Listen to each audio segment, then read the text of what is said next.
Diga lá, Marco, tudo certo? Cara, estou gravando essa videoaula aqui para a gente dar continuidade às nossas aulas de ética. E aqui, deixa eu compartilhar. Certo?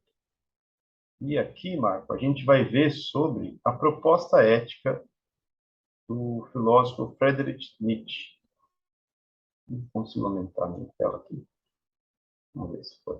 A proposta ética do filósofo Friedrich Nietzsche. E é esse bigodudo aí na tela.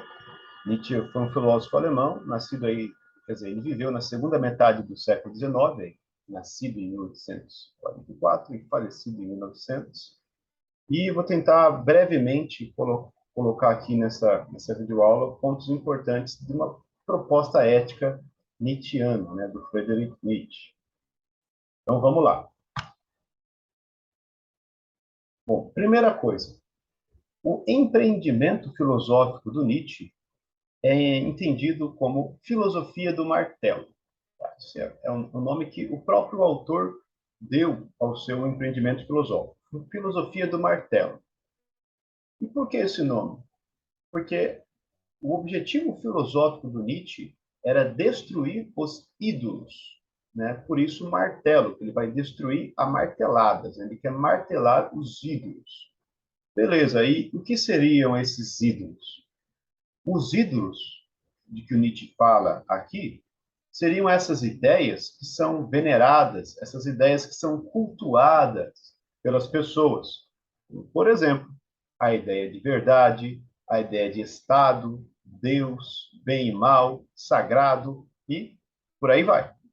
O Nietzsche vai entender que existem certos ídolos que sustentam a civilização ocidental. Né? Ele vai estudar a civilização ocidental. Então, ele vai entender que existem certos ídolos que a sustentam. E o objetivo filosófico dele é destruir estes ídolos. Eu vou dar uma lida aqui na passagem. Ó, um livro curto, se quiser comprar, ou você acha se encontra na internet também, não precisa comprar, não. Crepúsculo dos Ídolos. Eu vou ler aqui o prefácio, que ele dá uma comentada sobre esse empreendimento dele. Ó, o Nietzsche diz: há mais ídolos do que realidades no mundo. Esse é o meu mal olhado para este mundo, também meu mal ouvido. Fazer perguntas com o martelo e talvez ouvir como resposta aquele célebre som oco que indica entranhas entumecidas. Então, olha só, ele diz um pouco antes desse trechinho que eu li, que ele quer auscultar os ídolos, né? E ele disse que quando ele o faz, o que ele escuta é um som oco, ou seja, são falsos ídolos, né? São ídolos vazios. E aí ele quer fazer perguntas com o martelo, ou seja, ele quer destruir estes ídolos que sustentam a nossa civilização ocidental. Beleza. E de onde nascem esses ídolos? O Nietzsche vai dizer, olha, os ídolos nascem de uma vontade de verdade. O que seria esse conceito? Para o Nietzsche, vontade de verdade é esse impulso que todos os seres humanos têm de querer ver sentido em tudo, de querer ver a verdade em tudo, sabe? Tudo tem que ter um sentido para a gente. A gente não consegue suportar quando algo não tem sentido e a gente tem que criar um ídolo para dar conta dessa realidade que a gente não conseguiu entender. A gente, cara, a gente olha para a nuvem e fala, não, aquilo lá é um cavalo, aquilo lá é um coração. Ou seja, a gente dá sentido até a, a nuvens disformes, né? Então, o Nietzsche vai dizer, olha, é desse impulso que o ser humano tem que nascem os ídolos. Então, Marco, ó, lembrando, tudo isso aqui que a gente está vendo é para chegar na proposta ética do Nietzsche, tá? Todos esses conceitos são importantes para a gente entender a proposta ética do Nietzsche. Então, até aqui, filosofia do martelo, o objetivo da sua filosofia, né, destruir os ídolos, o que são ídolos, e que eles nascem da vontade de verdade. Olha aí um trechinho do Nietzsche. A vontade de verdade ainda nos há de arrastar para muitas aventuras. Essa célebre veracidade de quem todos os filósofos falaram até os dias de hoje com veneração. Olha aí, todos os filósofos veneraram, tal como ídolos, né? Veneraram essa célebre verdade. São ideias veneradas como ídolos que ele quer destruir. Beleza. Outro conceito importante para a gente entender a proposta ética do Nietzsche. Ele vai falar, olha, assim como os seres humanos têm a vontade de verdade, eles também têm um outro impulso que o Nietzsche chama de vontade de potência. Na verdade, esse impulso ele vai entender que todos os seres vivos possuem. Mas, enfim, como a gente vai analisar a proposta ética, cabe entender como ele se manifesta nos seres humanos, né? Então, o que seria essa vontade de potência? Seria essa busca por expandir-se, como eu coloquei aí. Essa busca por colocar mais de si no mundo. Toda vida quer se conservar e se expandir. Então, esse impulso é o que a gente está chamando de vontade de potência. Um exemplo claro aqui, para a gente entender como ele se manifesta no ser humano, é a gente pegar o artesão ou o artista, né? Quando um artista cria algo, ele está colocando mais de si no mundo, tá? E agora, quando ele vai analisar a vontade de potência nos seres humanos, ele vai entender que ela pode se manifestar de duas formas. Tem a vontade de potência ativa e a reativa. Os ativos, Nietzsche considera que são os fortes e os reativos, os fracos. Tá? Qual que é a diferença? Ativos são aqueles que buscam expandir a sua potência pela criação. Já os reativos são aqueles que, por serem fracos, não conseguem criar, e aí eles visam satisfazer a sua vontade de potência, rebaixando os ativos. Exemplo simples aqui, imagine duas crianças brincando de construir castelinhos de areia. Aí tem aquela criança mais habilidosa, faz aquele castelo bonito, tal. A outra criança tenta fazer, mas não tem tanta habilidade quanto a primeira. O dela fica meio zoado, ela se sente mal, ela olha para o castelo do amigo e fala: eu vou chutar esse castelo aí. E ele sente o prazer em quem? Em destruir a obra do ativo, que a gente entende como o forte. Então, para resumir, tem dois tipos de pessoas: os que buscam expandir a vontade de potência de modo ativo e os que buscam satisfazer a vontade de potência de modo reativo. E o Nietzsche vai entender que a maioria das pessoas são reativas. Ele vai entender que a maioria das pessoas estão nesse grupo aí dos reativos, os fracos, tá? Bom, isso é importante para entendermos a proposta ética do Nietzsche. Vamos chegar agora nela, então. A pergunta que o Nietzsche vai se fazer é: de onde surge a moral? Né? Genealogia da moral. De onde ela surge? Qual é a sua gênese? E aí o Nietzsche vai entender que, ao longo da história, ele percebeu dois tipos de moral: a moral dos senhores e a moral dos escravos. Ele vai estudar a era trágica dos gregos, ele vai ver na era trágica dos gregos uma interpretação de moral tal como a moral dos senhores. Esse quadro aqui, dessa tabelinha, né? Porque o que é a moral dos senhores? A moral dos senhores é aquela que celebra o bom, é aquela que celebra a alegria, a que celebra a inventividade e a afirmação da vida. Bom, já deu para perceber aqui que seria a moral dos ativos, né? O Nietzsche, porém, ele vai dizer que essa moral ela foi subvertida.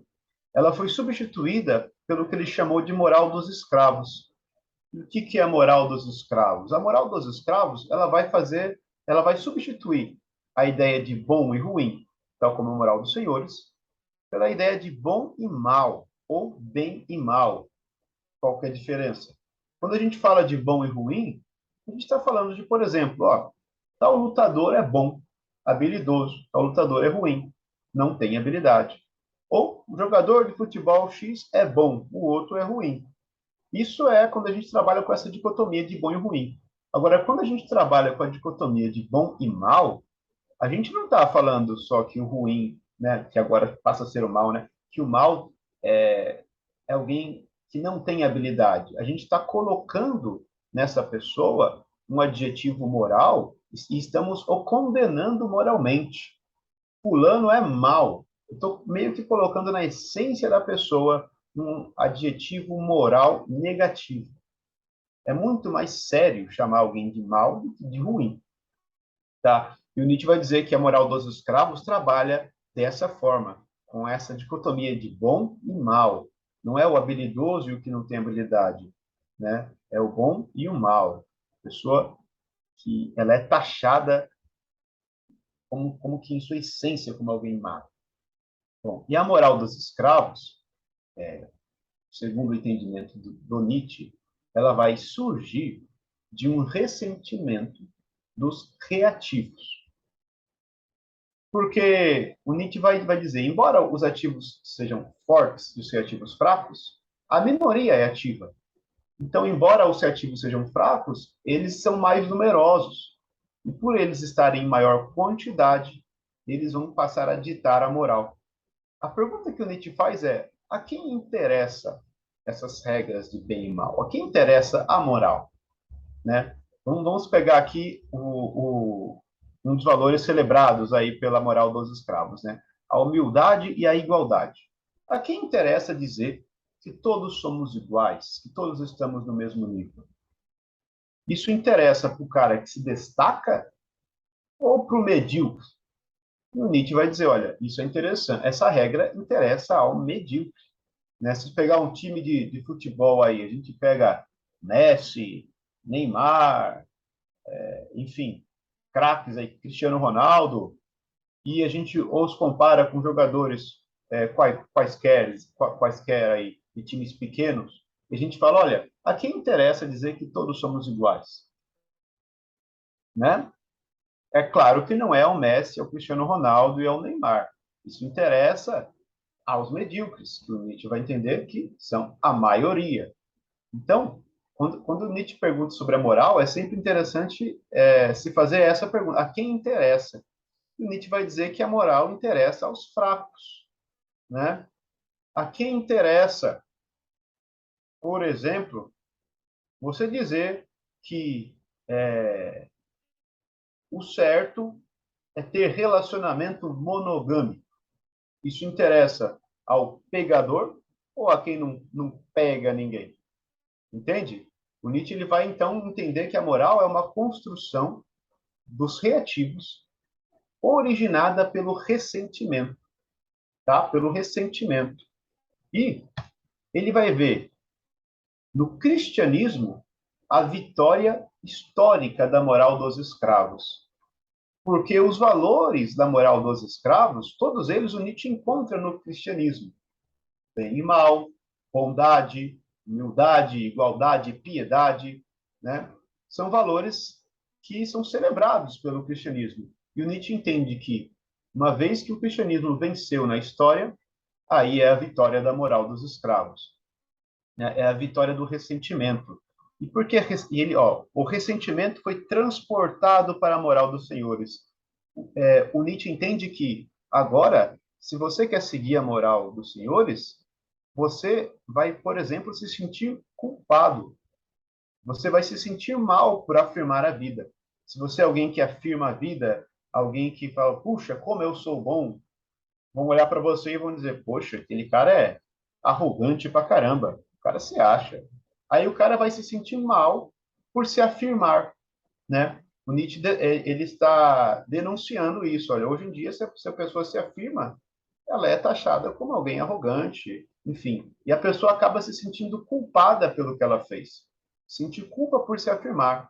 O Nietzsche define culpa como má consciência de si. Ele vai dizer, então, que como a moral dos escravos nasce do ressentimento, esse ressentimento ele passa a ser transportado à moral dos senhores, e agora essa moral, quem se afirma, por exemplo, agora é entendido com maus olhos. A pessoa se sente culpada por defender os valores da moral dos senhores.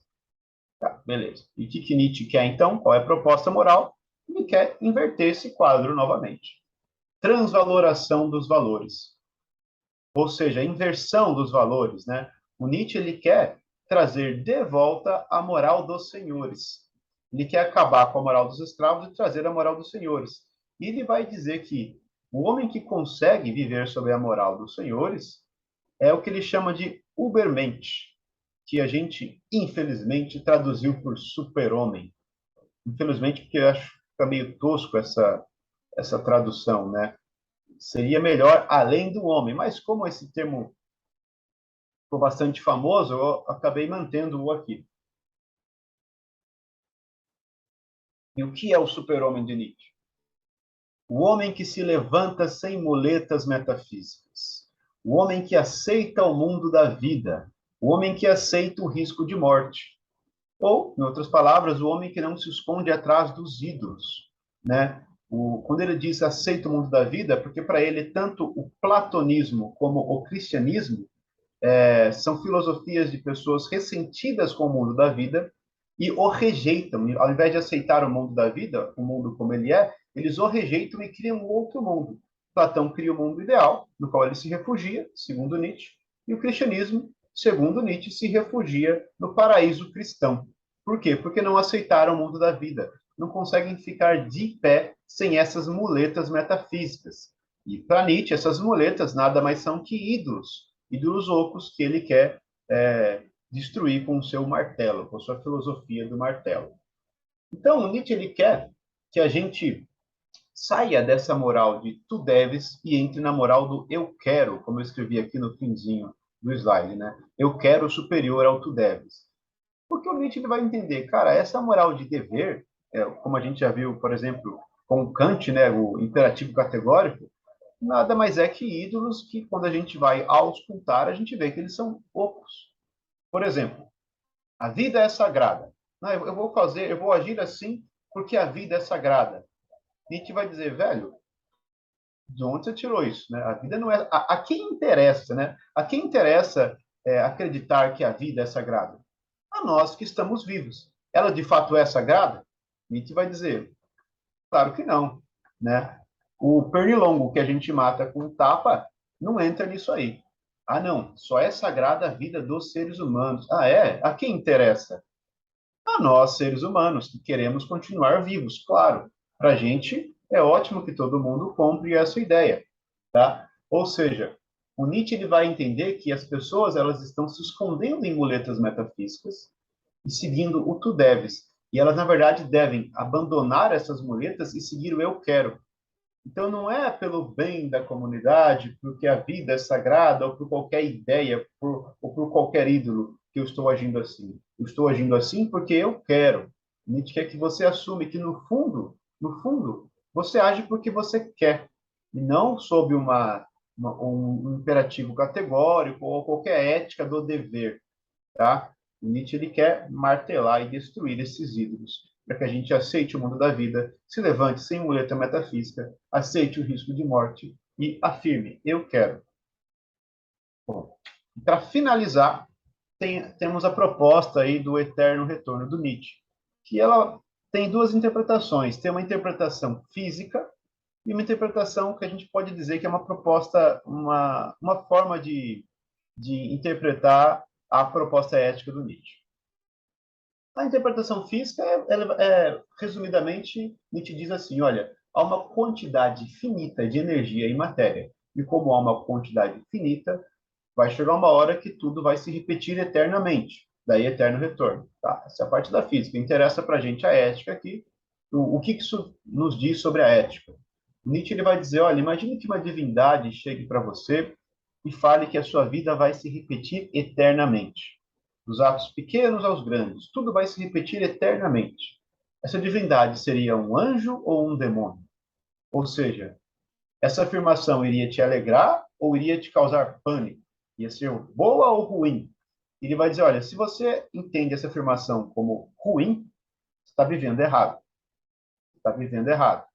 E se você entende essa afirmação como boa, aí você segue a vida assim, você está vivendo certo, você assumiu o mundo da vida, e você não está vivendo aqui em nome de um paraíso ou de um mundo ideal, você aceitou o mundo da vida e você faz porque você quer, porque você tem gozo aqui na sua vida terrena.